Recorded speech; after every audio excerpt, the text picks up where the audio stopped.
Ay guys, gusto ko na sana ipaliwanag sa inyo na gusto ko sana magkaroon ng camera GoPro para makablog ako.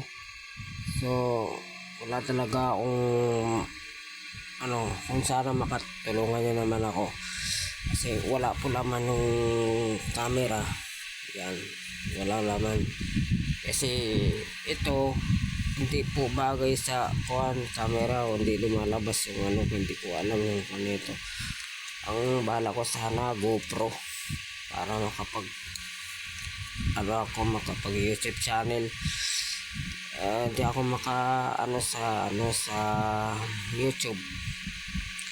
Gusto ko sana gumagawa. Wala. Hindi po ako makapag-vlog dahil wala ako gamit. Yung gamit ko lang ho kasi ito cellphone na to.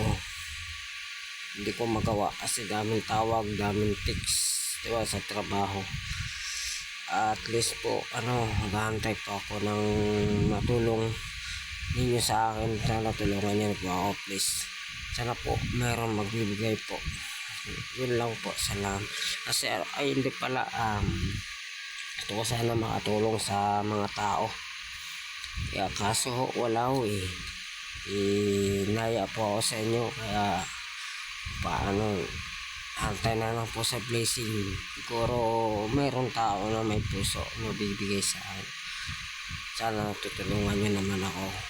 Gusto ko sana makatulong sa tao. Kaya yung sobrang hirap, kahit gusto ko makatulong sa walang wala. Yun, sana po. Sana mga guys, mga kaibigan ko, sana suportahan nyo naman ako sana kung nagawa ko magbablog para makaroon ako ng income.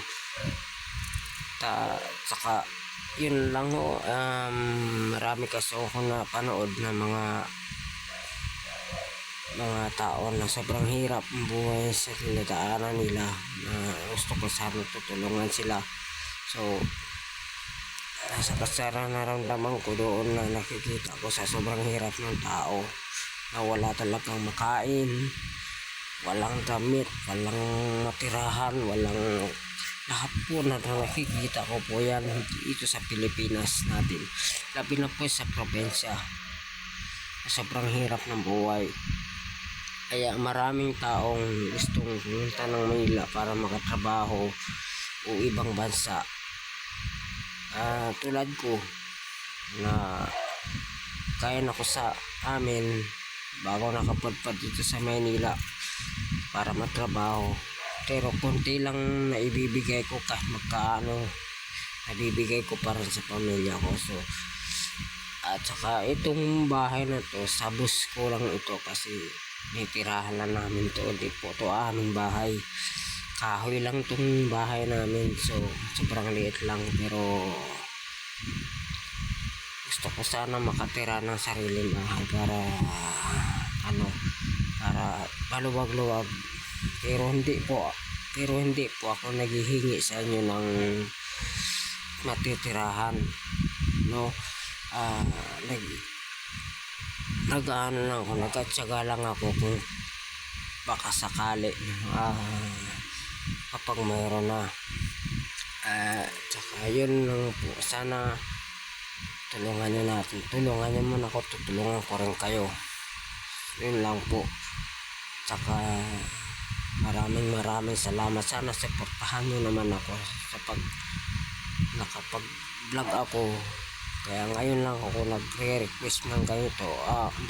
Ngayon lang po ako vlog habang nagkwento or may sinasabi tungkol sa inyo, kasi gusto ko po lang sana yung gagawin ko, tutulungan niyo ako. Yun lang po. Maraming salamat po sa inyo lahat. Sana suportahan niyo po at may blessing na dumarating sa buhay ko, at may blessing din kayo sa akin. Sana tulungan natin yung mga kababayan natin. Sana bye bye.